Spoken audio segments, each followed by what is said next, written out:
So yesterday absolutely sucked. The Rams lost a game they should have won to the Philadelphia Eagles, and while I won't get over it until they have a chance to play them in the playoffs, which I believe they will, I have processed it, and I have accepted it. The NFL season is here, which means you have a chance to 100x your cash on daily fantasy football. Pick on stats like touchdowns, passing yards, receiving yards, fantasy points, and more, up to 100x payout on Sleeper. Get your picks right and you could win big. Use my code JKB and you'll get a $100 match up to $100 on your first deposit.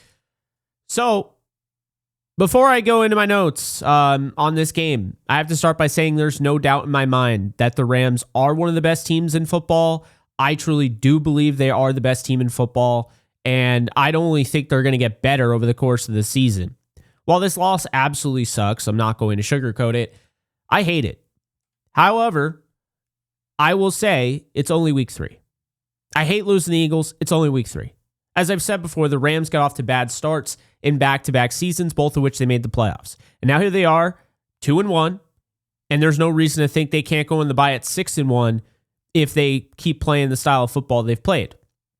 In addition to that, I will maintain it. I think this is the best iteration of the Rams roster in the Sean McVay era. I've said that. So I'm going to get into my thoughts here. First off, we'll start off with Matthew Stafford. I thought he missed throws that he hits all the time. I think the hit he took earlier in the game may have had something to do with it. Stafford called it a physical thing. The missed throw to Davante Adams at the goal line, that's just not something he normally misses.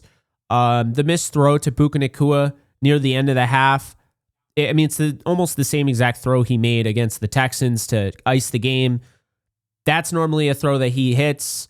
The throw to, Davante Adams when they went for 3rd and 2, they should have just run the ball, but they decided to throw deep down the field. If you're going to take that dagger throw, the kill shot, you have to hit that throw. Stafford missed throws today. There's no doubt about it. He missed throws in the game. I believe he'll come back better than ever, but that was definitely frustrating. The running game is back, officially. The interior offensive line blocked well up front, I thought, for the run game. Of course, for the run game. I am well aware that the offensive line needs to get better, but as far as run blocking, they are very good. Kyron and Corum complement each other extremely well, and they need to keep running it. They had 5.2 yards per carry on the day, and I just don't understand why, even though it was 31 carries, I don't know why you wouldn't keep doing it. You have the advantage now with essentially two starting running backs. I just don't know why they didn't just let them both run free when the Eagles proved they couldn't stop them. In addition to that, Tutu Atwell needs utilization. I believe we will know whether or not his role on the team is legit or the Rams absolutely whiffed signing him once they are fully healthy on the offensive line. Avila didn't play. Dotson was back, but then he came out of the game. So we don't really know what kind of protection Stafford is going to have. And if those long developing plays are going to work, he's going to need protection. Just because he's getting rid of the ball quickly and was only sacked once yesterday doesn't mean that he has time to go through his progressions and throw deep down the field on those long progressing plays. So, unfortunately, because they only used Tutu Atwell in that realm, it's kind of deemed him obsolete to start the season. That also being said, Jordan Whittington needs more utilization as well. They can't stop him. He's got great speed, route running ability, creates separation, he breaks tackles. He's very key and critical for the blocking department. And that said, as an inside-outside guy, the Rams need to target him way more than they're currently targeting him. Clearly, this guy can make an impact. He should be considered their slot guy. And they use him a lot, but they need to use him more in the passing game for sure. The Rams also feel overly Puka Nacua reliant, but to be fair, he had 7 first downs. He is your get-out-of-jail-free card. But the lack of diversity in the passing game is going to make corners and any DB's job that much easier. The Rams didn't really target Tyler Higbee until that red zone play where Stafford was basically throwing it away. So yeah, it's not great right now. You could argue there's an overutilization of Nacua and Adams. You want to have this offense more diversified because if you're going to run in that 12 personnel grouping for the majority of the game, you're going to need to get the tight ends involved. And the Rams just simply haven't done that. I believe that'll change over the course of the year. and losing this game could probably put, Sean McVay in the position where now, okay, I feel like I need to make a change.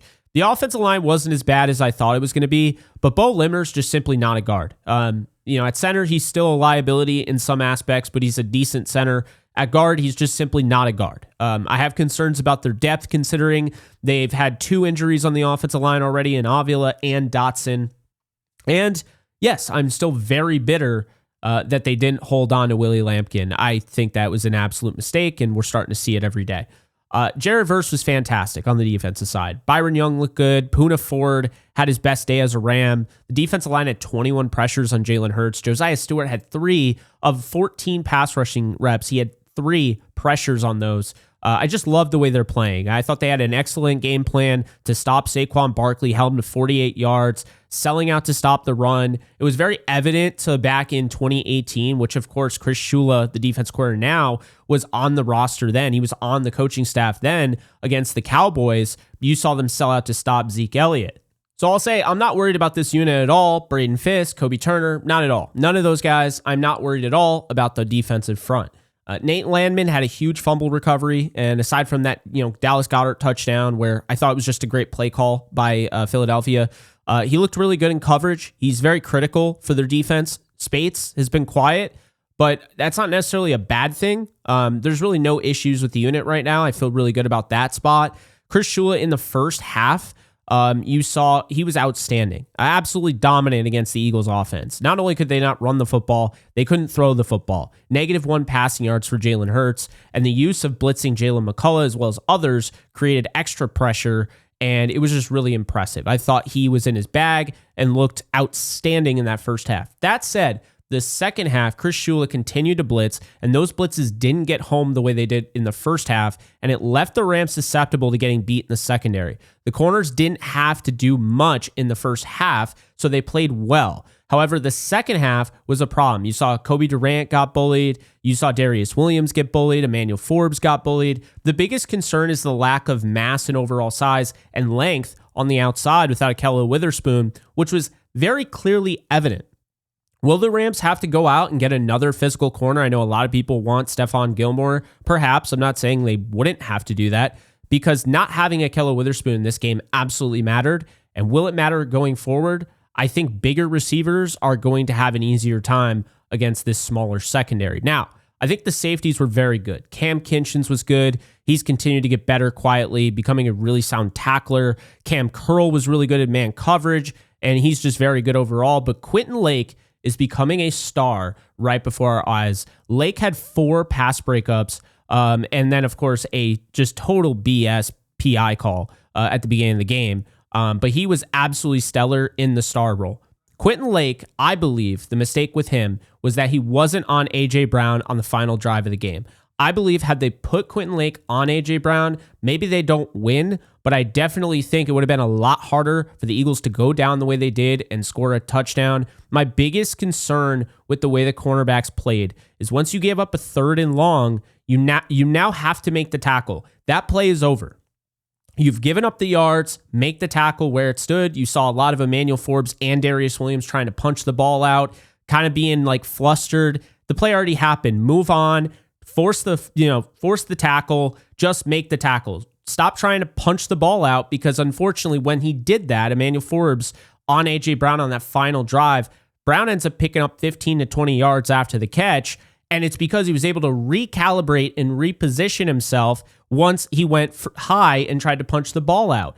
Had you just gone and used your leverage, you're going to be able to make that tackle on A.J. Brown, considering the position he was in on the comeback. That was the frustrating part. I think that final drive came down to the fact that the corners just simply didn't hold up, and the tackling was an issue. The special teams unit, on the other hand, was great. All things considered, of course, the kick coverage team was great. Josh Carty was great. Whether it was kicking a field goal or the kick, the total kickoff knuckleball that he was kicking, it just gave the Eagles fits. And I believe it contributed to more of the good that we saw from the Rams, made the defense more dominant because the Eagles were constantly backed up deep in their own territory.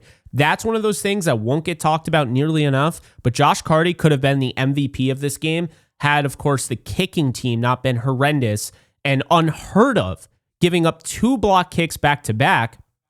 I believe Josh Carty would have been the MVP of this game. I also thought Xavier Smith did a nice job in the return game as a punt returner. I thought the punt coverage team was great. Instead of going after the punt block, they set up well with their blocks. I thought that was a really underrated aspect of this game, the field position battle, which I thought the Rams clearly won because they were smart about it. They also, when you go for the punt block, you run the risk of running into the punter. So I thought they did a nice job of making sure, look, we got the stop. Let's see if we can get some good field position. We don't need the punt block, all of that. Loved that there. I love the strategy. The Rams are 2-1 though, and they have 3-0 Colts at SoFi this weekend. They have the 3-0 49ers at SoFi on a short week on Thursday following the Colts game, and they head to Baltimore to play a likely 2-1 Baltimore Ravens team. These are tough matchups, guys. They are, and that doesn't include the Jacksonville Jaguars, who are also 2-1, and you'll be playing them in London. So I think the Rams, in conclusion,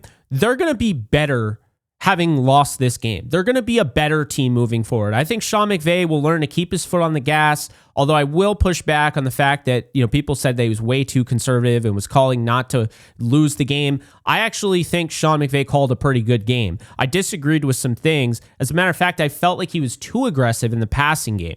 I thought that 3rd and 2 should have been a run to Kyren Williams. Instead, he's chucking it up to Devontae Adams.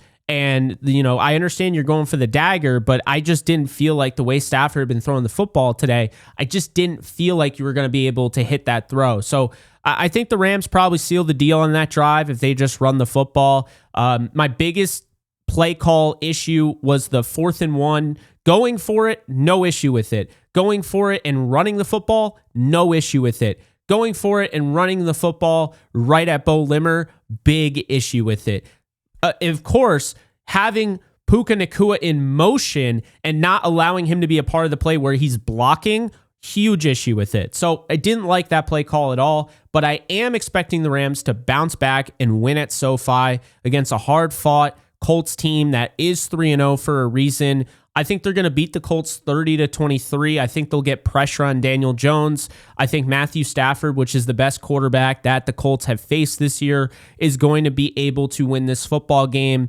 And I think the Rams are going to continue to run the football. They're going to learn from this game, learn that the run game is back and ready to go. And Blake Corum and Kyren Williams are going to have some good games in this one. Stafford, most importantly, is going to make the throws he missed against the Eagles, and I think that's what's going to lead him to a win. But those are my takeaways. Am I concerned? Am I worried? No. I'm pissed. I'm annoyed, and I'm upset. I'm upset about the loss. But make no mistake about it, there's no concern here. I think if anything, if you didn't think the Rams were going to win this game, I know it sucks the way they lost it, but it's only a positive from here on out for the LA Rams. You have a chance to build upon what you didn't do correctly, and it's week 3. Not many teams get this barometer this early on in the season. The Rams should be coming away from this game against the Eagles knowing they are the best team in the league, and they still have things to do, but it took a lot for Philly to win this game. Down 19, obviously they had to score the touchdowns that they did. They also had to have 2 blocked kicks to stop the Rams from winning this game. They also went for it on 4th and 7 and were denied in the 4th quarter, which nobody brings up. So there were multiple instances where Philly had to do some things that were kind of crazy, and this was an improbable comeback, but it doesn't mean that the Rams aren't on the same tier. They went into Philadelphia, they outplayed them, and they blew it. And that happens. It's the NFL. The Bucs actually just had a blocked kick that was taken back by the Jets, and the Jets took the lead and then lost the lead at the end because they hit a game-winning field goal after the fact. The Rams were literally just a few inches away. If that ball doesn't get tipped, Josh Carty on either kick, Josh Carty sends the Rams to a 3-0 start for the first time since they won the Super Bowl. It's frustrating, but I'm not concerned. Those are my thoughts. Let me know in the comment section below what you think. But if you're sitting there thinking that the Rams aren't for real, they were exposed, I don't know how you could possibly be exposed in a game that you went on the road and made a 26-7 affair.